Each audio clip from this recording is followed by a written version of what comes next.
I was young and impressionable, and he was charismatic. He had just come back from India. He was still on the stage of wearing white robes and beads and a long beard and long hair.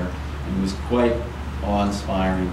And he would generate a sense of great love and bliss in the audience, and I felt it, and my heart popped open, and I suddenly had the thought, well, maybe he's my guru. I mean, I've been reading all the guru books. So I waited online at the end of the session for my turn. Everybody waits to have their little one private moment at the end of these talks. And I got up to him, you know, in this very innocent state and said, "Are you my guru?" And he looked at me like scornfully, and he goes, "Grow up." And I have to say, you don't read those kinds of conversations in much of the spiritual literature, but it was one of the most useful conversations I've had with a spiritual authority, because someone else might have said, "Yes, I am your guru," and collected another devotee.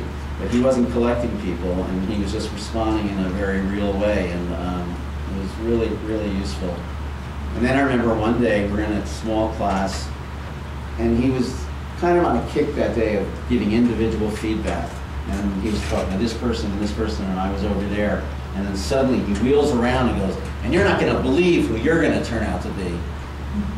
And when you're someone like me, and you hear something like that from someone like him, it becomes like the underpinning of your whole life. So you're like, I'm waiting years and years to see what he meant, that who was I going to turn out to be.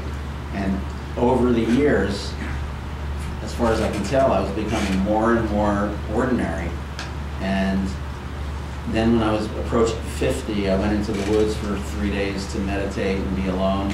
And I really contemplated, you know, what he had said and where I really felt I was at. I hadn't become, you know, the next Ram Dass of my generation. And when I was a kid, it would have been the next Willie Mays or the next Batman. I had heroes all along the way, and then Ginsberg and Kerouac. But I realized like all I've become is the Eliezer Sobel of my generation, for better or worse, and it seemed kind of ordinary to me. And then I realized the truth of his statement. I couldn't believe who I turned out to be.